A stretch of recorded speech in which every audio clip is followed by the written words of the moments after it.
Hey y'all, it's Brandon with Voodoo Forge. Now, here in the States, Memorial Day is upon us. Memorial Day is a day set aside to remember our war dead.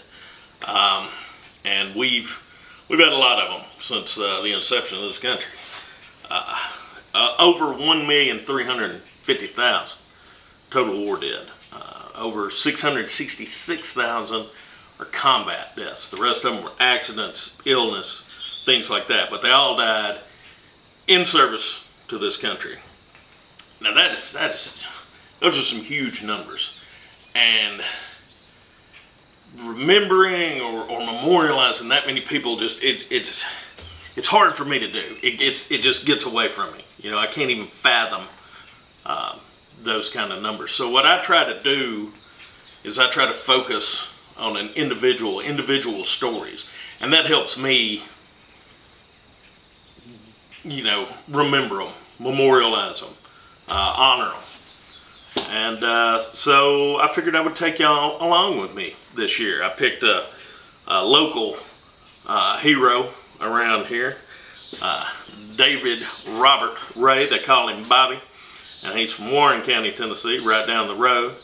And what I'm going to do is I'm going to work on a project for him, and as I'm working on the project, I'm going to tell you about him. I'm going to tell you some of his story, so just kind of bear with me while we do this. The stock I'm starting with is 1/4 inch by 3/4 or 0.635 centimeters by 1.9 centimeters, metric system. 12 inches long by or 30.48 centimeters long. It's 1/4 by 3/4, 12 inches long. This is what we're starting with. And then once I've got this forged out, I'll determine the rest of the material.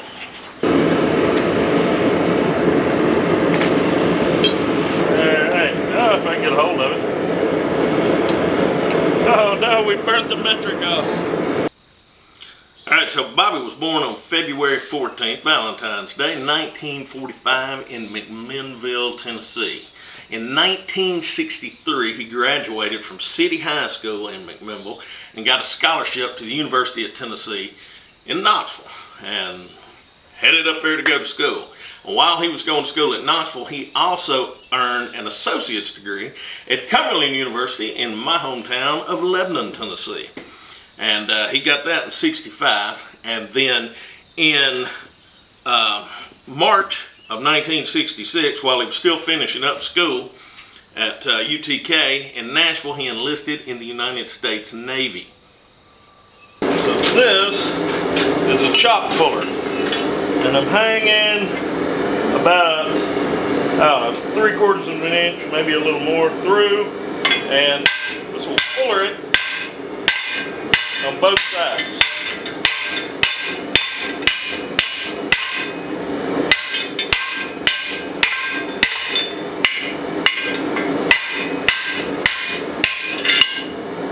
We neck it down like that. I'm going ahead with and heated the other end, and I'm going to go ahead and fuller it. Just try and keep it somewhat even. Now I don't know if you can tell this, but while I'm doing it, I am kind of going back and forth with it, kind of like pivoting like that. Alright. I'm going to need this again.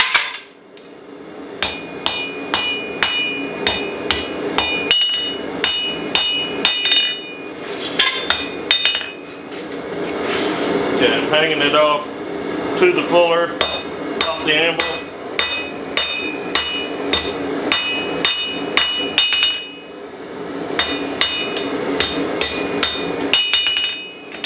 More on there.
taper the one I said was okay, just a little more, just to get them a little more symmetrical.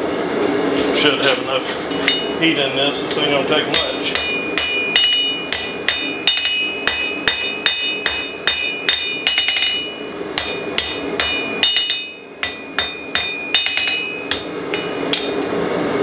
I like it. Bobby's time in the Navy was pretty standard in the beginning. He went to basic training in San Diego.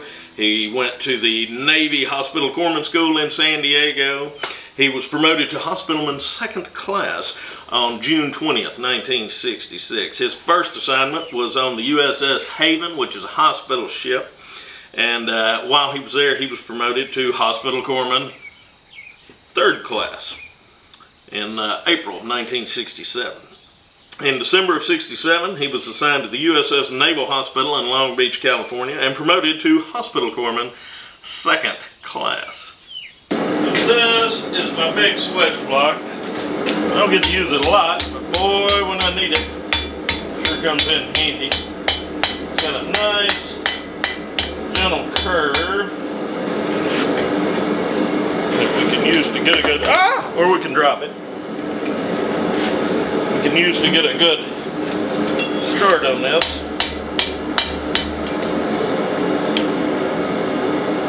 You know, I'm wanting a little more curve out of that, so I have to go to the other switch block. I can tell you right now, my shop is a disaster area. Just doing this to put a little more curve in this. I'll do it as evenly as possible. Yeah. That's looking pretty good. That is about where I want that. Using the scientific method of eyeballing, I have determined that 9 inches is going to be the appropriate length for this piece. And if you need to know the metric on that, it's like 47,000 centimeters. I need to make a ring, so I'm going to heat up some 3/8 round stock.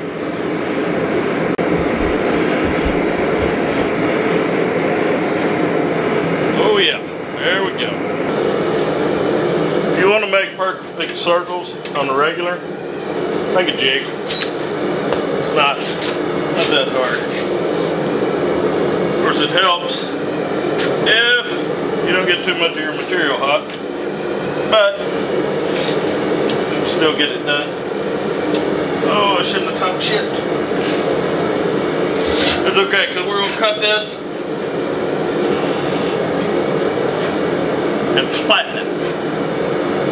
There'll be a perfect circle in there somewhere. Yeah, I see one. Well, perfect dish. In May of 1968, Bobby requested a tour with the Fleet Marine Force. And that timing is really interesting because in May of '68, that's after the Tet Offensive began.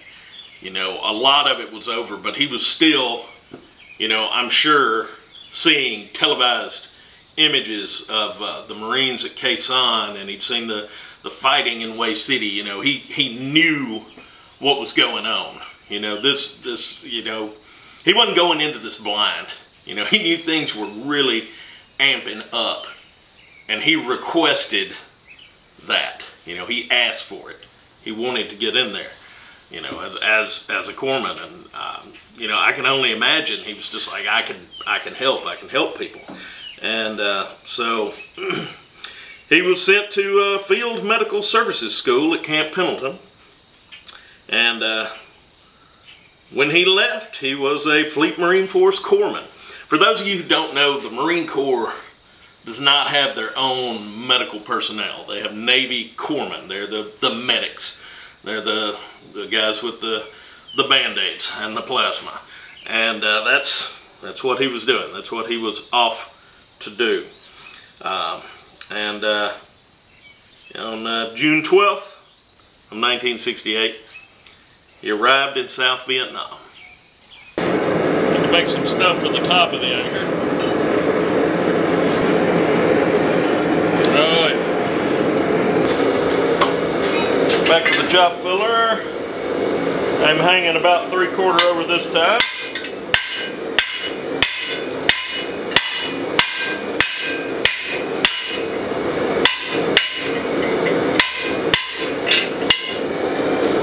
We get something that looks about like that. Now I want to round this, so I take it to a corner on the anvil, start hitting the corners, and while I'm hitting the corners on the top, the anvil is hitting the corners on the bottom. So you should get something fairly rounded looking. I'm going to try to taper this shoulder just a little.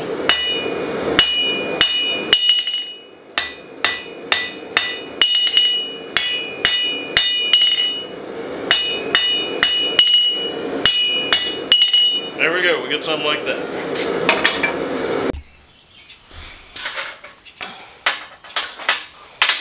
I'll cut these pieces off at 1 3/4 inches. Got to flatten this out and get it round. If you ever want to make a circle not round, announce on camera that you have the perfect way to make a circle, and then you will ensure that it is completely out of round. So I think it's funny.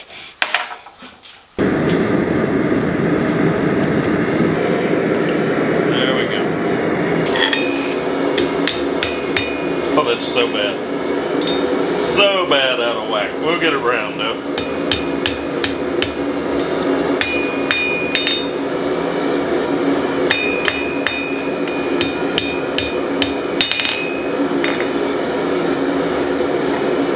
Yeah, actually I like that kind of oblong shape. We're going to stick with that. This is what we're going for. So I'm going to let it cool off, and then we're going to get everything cleaned up on the wire wheel. This thing is great, but it will eat you if you're not careful.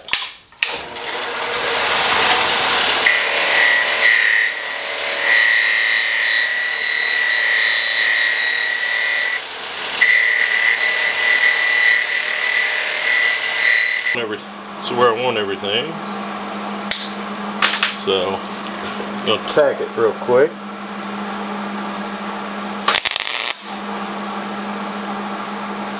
Turn your gas on, Brandon.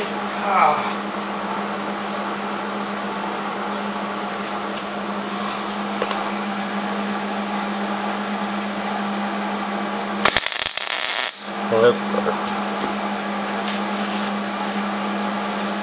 When Bobby got to South Vietnam, he was assigned to the 2nd Battalion, 11th Marine Regiment, 1st Marine Division, and he was assigned to a fire base at An Hoi. I'm sure this is where he quit being Bobby and became Doc. And, you know, everything from boo-boos to combat wounds, he was taking care of these guys.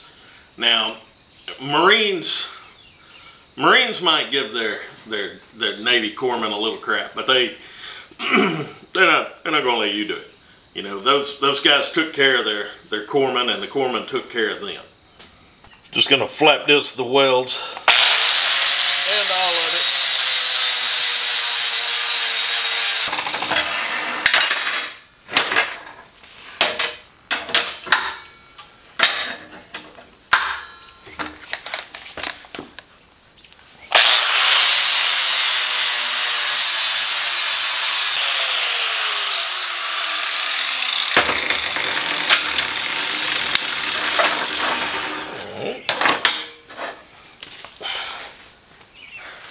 It's all right.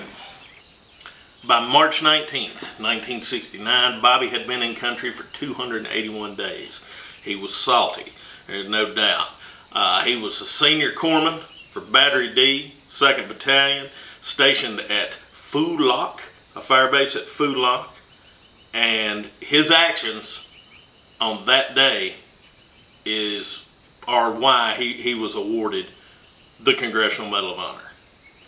I've got his citation. I'm going to read it and kind of translate it to you. If I mispronounce any words, it is not because of lack of education. It's because of my charming dialect, so bear with me.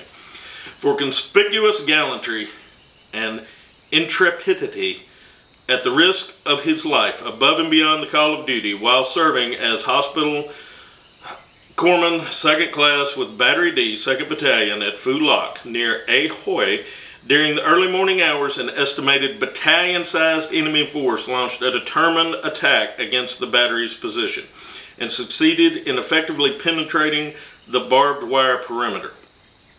So, some of the searching I've done on this is they hit them with rockets and mortars, and then NVA sappers. This wasn't just Viet Cong guerrillas. These were trained, motivated soldiers. NVA sappers were cutting the wire and coming in on them. The initial burst of enemy fire caused numerous casualties among the Marines who had immediately manned their howitzers during the rocket and mortar attack. Undaunted by the intense hostile fire, Ray moved from parapet to parapet, rendering emergency medical treatment to the wounded.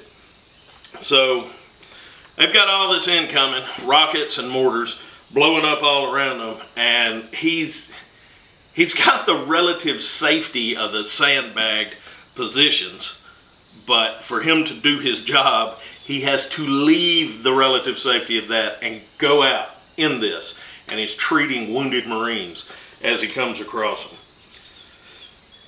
Although seriously wounded himself while administering first aid to a Marine casualty, he refused medical aid and continued his life-saving efforts. So he's hit at this point. Fairly early on, he gets hit. And, you know, he's the corpsman. He knows he's hit. And he keeps doing his job. He keeps helping and saving the Marines. While he was bandaging and attempting to comfort another wounded Marine, Ray was forced to battle 2 enemy soldiers who attacked his position, personally killing one and wounding the other. So, not only is he treating the wounded, he's engaging the enemy at the same time.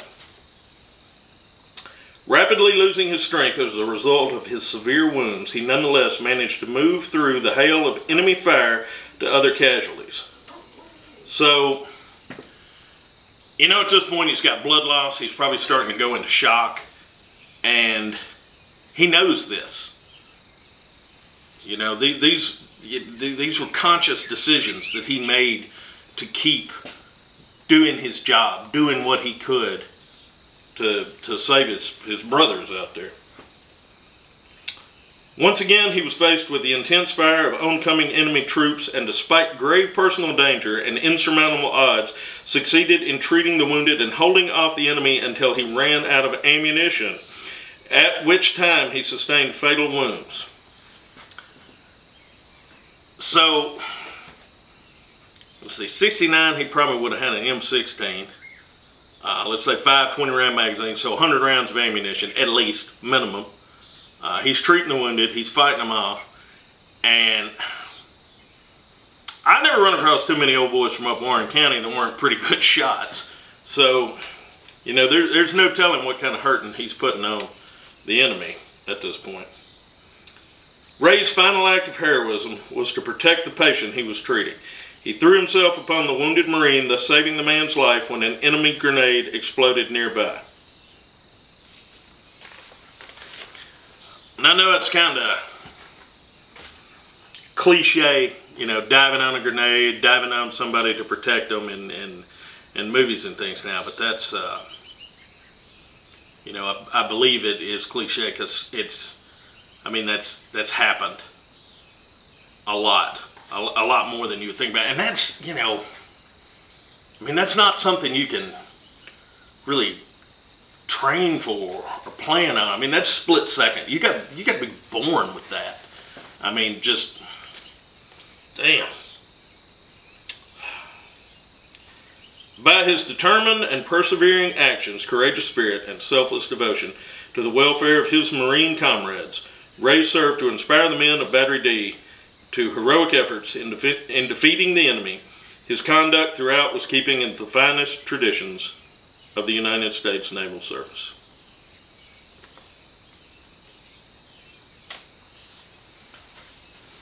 I cut a couple of 10-inch pieces of half-inch rebar, and this is how I plan on attaching this to the ground. So all I did was just cut it and clean the ends up.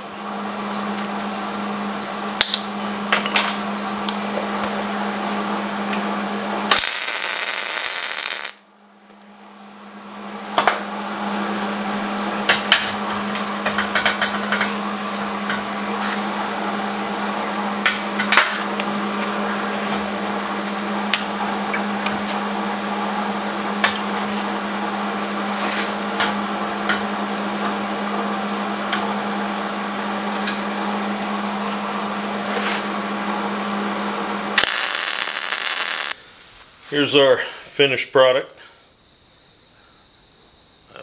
Got a stylized anchor, and these stakes will hold it in the ground. We're going to drive it in the ground flat like this, so it will be low enough to be able to mow over the top of, and hopefully, I'm hoping the ribs on the rebar will make it difficult to get out of the ground, in case somebody gets that idea. So after that battle, they brought his body home to McMimble. He's buried in Mountain View Cemetery. That's where we're going to put this anchor. And his father collected his Congressional Medal of Honor. 24 years old. You know, never married, never had kids. You know, young guy. What a badass though. Well, I was a little worried about finding it, but rolled right up to it.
He's got a couple of markers here.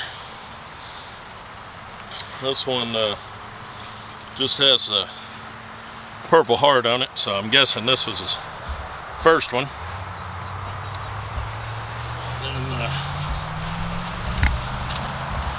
right here, this has the Medal of Honor on it, so this we put up after that. And somebody put up this nice granite one. There's our little contribution. Now my friend Karen, she's a sweet Karen, not a psycho Karen, she got me Bobby's sister's phone number, and I tried to get a hold of her, but I imagine she is the same vintage as my parents, so she has a cellular phone, but her voicemail is full and she doesn't answer it, so more power to her. I wouldn't want to talk to me either. Now there have been things done to commemorate Bobby. There's a highway named after him. They named a dormitory after him at Cumberland University. I believe there's a school named after him up there in McMinnville. And of course the posthumous Congressional Medal of Honor. You know, but still, you know, that's one of so many stories of people, mostly young people, who gave their lives for this country. So I don't think any of them would begrudge you spending time with your family and friends, and, you know, going to the lake or beach or barbecuing or having a few beers. But, you know, if you can, just take a minute or two and think about those folks and what they gave up. You know, just take a minute and think about them. All right, y'all behave yourselves.